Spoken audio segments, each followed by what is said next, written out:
जय हिंद बच्चों। चलो देखो आज का टॉपिक क्या होने वाला है, स्टार्ट किया जाए। चलो स्टार्ट करते हैं। ये रहा आज का टॉपिक। क्या नाम है भाई टॉपिक का? समांतर प्लेट संधारित्र की धारिता का व्यंजक। ठीक है, अब चले हम लोग अपने फिगर की तरफ। ठीक है, चलिए फिगर की तरफ चलते हैं। ये रहा आपका फिगर। ठीक है, फिगर में ध्यान से देखिए, 3 फिगर आपको दिख रहे होंगे। एक फिगर ए, बी और सी दिख रहा है। ठीक है, फाइनल आपको वही बनाना है। क्या बनाना है? फाइनल, मतलब आपको एग्जाम में मेन यही फिगर बनाना है। इन फिगर्स को आप समझने के लिए बना सकते हैं अपनी कॉपी में, तो एग्जाम में आपको वही लिखना है। चलिए तो शुरू करते हैं, समझते हैं कौन सी चीज़ें क्या हैं। देखिए, पहले तो समांतर प्लेट संधारित्र के बारे में लिख लेते हैं। ठीक है, क्या होता है समांतर प्लेट संधारित्र? तो समांतर प्लेट संधारित्र जो है वह धातु की 2 प्लेटें हैं। एक प्लेट ये है, एक प्लेट ये है। इस प्लेट का नामकरण संस्कार मैंने A1 किया है और इस प्लेट का नामकरण संस्कार मैंने B1 कर दिया है। और जो दोनों प्लेटें हैं वो एक दूसरे के समांतर रखी हुई हैं। अब वो दोनों प्लेट कैसे रखी हुई हैं? तो बिल्कुल इस तरीके से रखी हुई हैं। ठीक है, अब इसका और इसका दोनों का आकार देखो क्या है, समान है। ठीक है ना, इसका और इसका आकार क्या है, समान है। तो यहाँ पर भी वही चीज़ है कि 2 धातु की समांतर प्लेटें हैं। अब ये कैसे बना हुआ है यहाँ पर, उसको ध्यान से देखो। तो सामने से देखोगे तो तुमको एक रेखा दिखाई देगी, जो कि मैंने ये बनाई है। ये भी समांतर प्लेट संधारित्र ही है। अगर आप इसको सामने से ऐसे देख रहे होंगे तो इसको आप केवल ये लाइन दिखाई दे रही होगी। ठीक है, लेकिन अगर आप इसी को थोड़ा सा साइड व्यू से देखेंगे, इस साइड से, तो आपको एक प्लेट का कुछ ये पोर्शन दिखाई देगा। ठीक है ना, कुछ पोर्शन ये दिखाई देगा। ठीक है, और कुछ इसका पोर्शन दिखाई देगा, कुछ इस वाले का पोर्शन, कुछ इस वाले का पोर्शन, इस तरीके से दिखाई देगा। तो ये साइड व्यू है। ये क्या है? Side view. आपको साइड से देखने पर कैसा दिखेगा? इस तरीके का। और अगर फ्रंट से देखेंगे तो बिल्कुल सीधा दिखेगा, एक लाइन दिखेगी आपको। ठीक है, तो चलिए ये धातु। अब उसके बाद क्या है कि ये जो धातु की प्लेटें हैं वो एक दूसरे से कितनी दूरी पर रखी हुई हैं? डी दूरी पर। कितनी दूरी पर? डी दूरी पर रखी हुई है। ठीक है, और इन दोनों प्लेटों का जो क्षेत्रफल है वो कितना है? ए है। ठीक, तो ये हुआ चित्र ए के बारे में, जिसमें आपने समांतर प्लेट संधारित्र के बारे में बात की। अब आइए इस समांतर प्लेट संधारित्र को ध्यान से देखेंगे तो यह अभी आवेशित नहीं है। इस पर ना तो इस पर कोई आवेश है और ना ही इस पर कोई आवेश। अब हम क्या करते हैं, समांतर प्लेट संधारित्र का जो A1 वाला प्लेट है उसको हम बैटरी के धन सिरे से जोड़ देते हैं। और अगर हम इसका नेगेटिव टर्मिनल है बैटरी का, उसको कहाँ से जोड़ देते हैं? पृथ्वी से जोड़ देते हैं। जब पृथ्वी से जोड़ेंगे तो होता क्या है कि इस धातु में मुक्त इलेक्ट्रॉन होते हैं। इन धातुओं में मुक्त इलेक्ट्रॉन जो होते हैं वो यहाँ से चलना स्टार्ट करते हैं और कहाँ चले जाते हैं? धरती में। अब धरती मैया में जब चले जाएंगे तो यहाँ पर इलेक्ट्रॉन जब इधर से जाने लगते हैं तो यह धनावेशित होने लगता है। कैसा होने लगता है? धनावेशित होने लगता है। अब इसका मान, इस आवेश का मान बढ़ता जाता है। पर आवेश का मान बढ़ेगा तो विभव का मान भी क्या होगा? बढ़ता जाएगा। बढ़ता जाएगा तो इसका विभव और इसका विभव जब समान हो जाएगा तब उस समय आवेश का प्रवाह क्या हो जाएगा? रुक जाएगा। ठीक, इस तरीके से हमने प्लेट A1 को क्या कर दिया? आवेशित कर दिया। किस आवेश से? प्लस क्यू आवेश से। तो इतनी बातें आपको नहीं लिखनी है वहां पर, आपको सिंपल लिखना है कि मुख्य प्लेट A1 को प्लस क्यू आवेश दिया। बस ये समझाया गया है कि किस तरीके से आवेशित किया गया है। ठीक है, अब देखिए यह वाला जो प्लेट है यह धनावेशित है और यह वाला प्लेट आवेश नहीं था। इस पर कोई आवेश नहीं था। तो जब इस पर कोई आवेश नहीं था लेकिन यह इसके क्या है? बहुत पास रखा हुआ है, तो प्रेरण द्वारा इस पर क्या आ जाएगा? आवेश उत्पन्न हो जाएगा। अब इस वाले प्लेट पर माइनस क्यू आएगा और इस वाले प्लेट पर प्लस क्यू आएगा। ठीक है, हम लोग जानते हैं कि जो जो आवेश है, मुख्य आवेश है, उसके समीप वाला जो प्लेट होता है उस पर ऋणात्मक आवेश आता है और जो दूर वाला होता है उस पर धनात्मक आवेश आता है। ठीक, अब क्या किया गया है, इस प्लेट के बाहरी सिरे को ऐसे भू संपर्कित कर दिया गया।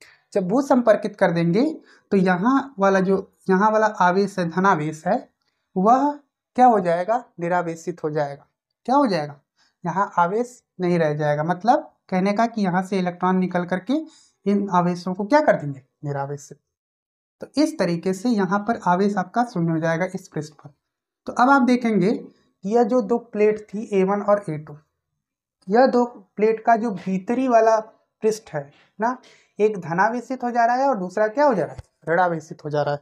ठीक है, धनावेशित और ऋणावेशित हो जा रहा है। तो फाइनली आपका यह अरेंजमेंट बनता है।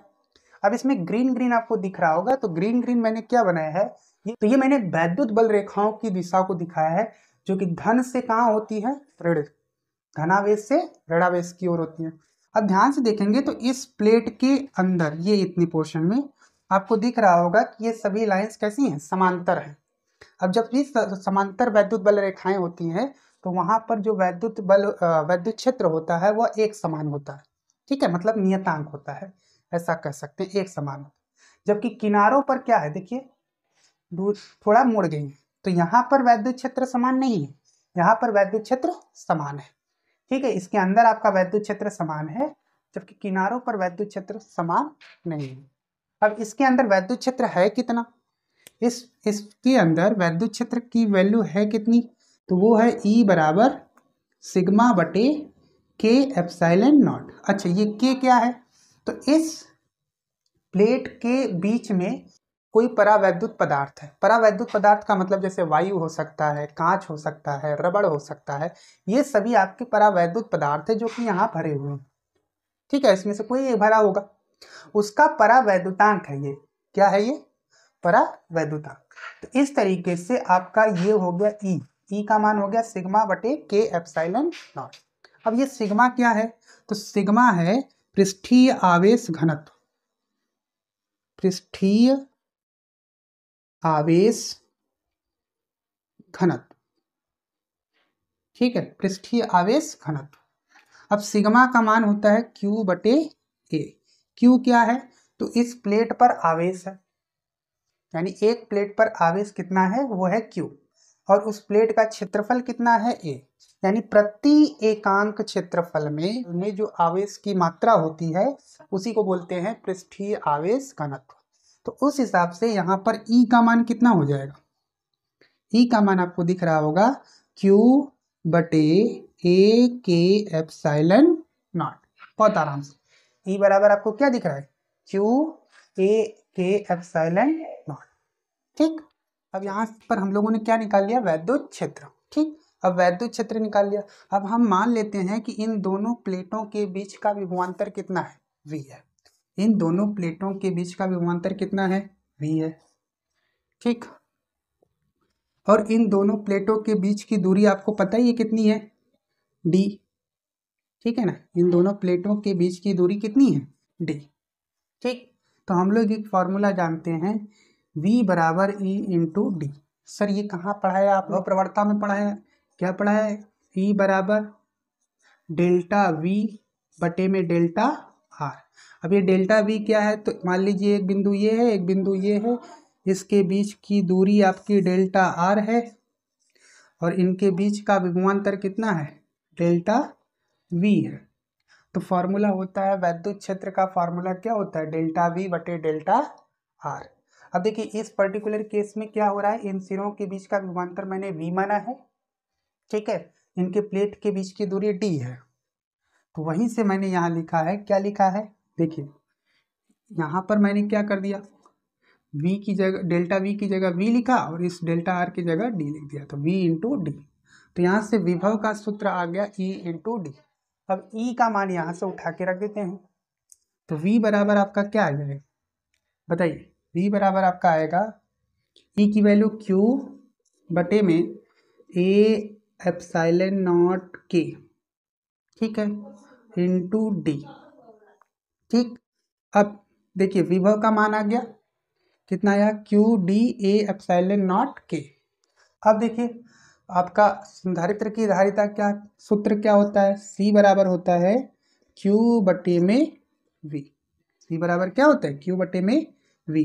V हम लोगों ने यहाँ से निकाला है, Q पता ही है, तो Q रखिए, V का मान ऊपर से उठा के रख दीजिए, तो V का मान अब ऊपर से उठा के रखेंगे, Q divided by V। V कितना, Q D बटे में A एप्सिलॉन नॉट K। ठीक, इस वाले को पलट के ऊपर ले जाएंगे, Q से Q कट जाएगा, C की वैल्यू आएगी आपकी A epsilon not K। By D. ठीक है, तो ये हुआ आपका समांतर प्लेट संधारित्र की धारिता का सूत्र। मान लो बच्चों की प्लेटों के बीच में जो परावैद्युत पदार्थ भरा हुआ है वह वायु हो या क्या हो, आपका निर्वात हो, तो इस के का मान कितना हो जाएगा, 1 हो जाएगा। तो ये फॉर्मूला किस में कन्वर्ट हो जाएगा, यह फॉर्मूला आपका कन्वर्ट हो जाएगा A epsilon not by D.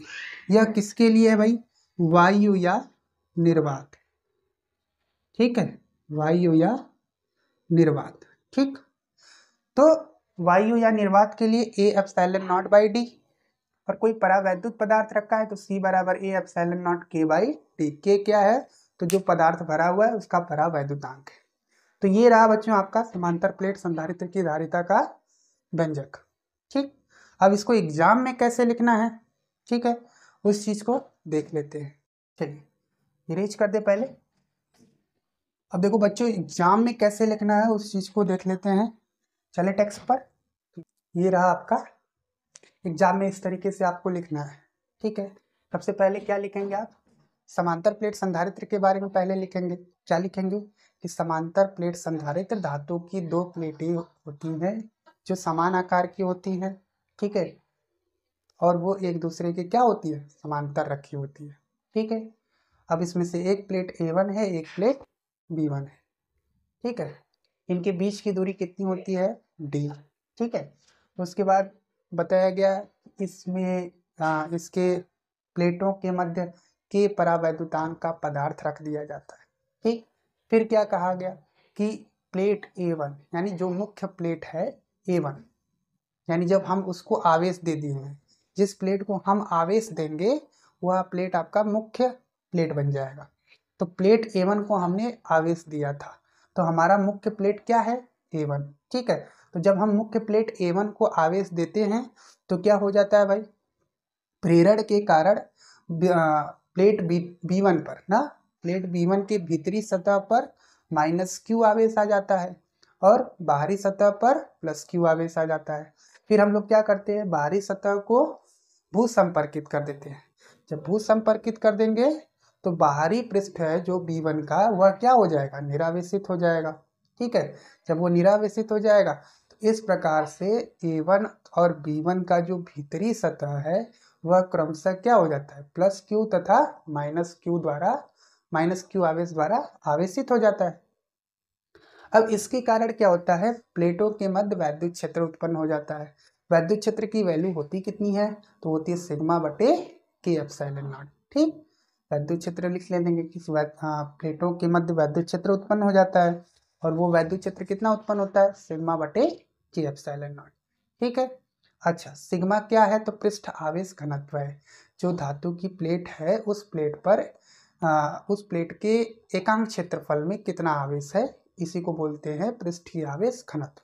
ठीक, तो सिग्मा लिख लिए। अच्छा सिग्मा के बाद सिग्मा का फार्मूला क्या हो गया, तो Q बटे ए एप्सिलॉन। तो E का फार्मूला आपका हो गया Q बटे ए एप्सिलॉन नॉट इंटू के। ठीक है ना, तो ये आपका E हो गया। अब उसके बाद हम लोगों ने क्या कहा कि अगर धातु की दोनों प्लेटों के बीच का विभवांतर V हो, है ना, और उनके बीच की दूरी कितनी है, D है, तो हम लोग लिखते हैं कि V बराबर E इंटू डी। E क्या है, तो वैद्युत क्षेत्र है। ठीक, तो V बराबर E इंटू डी, और फिर E का मान हमने रखा Q बटे ए एप्सिलॉन नॉट के, ठीक, इंटू डी। तो ये आ गया पूरा विभव।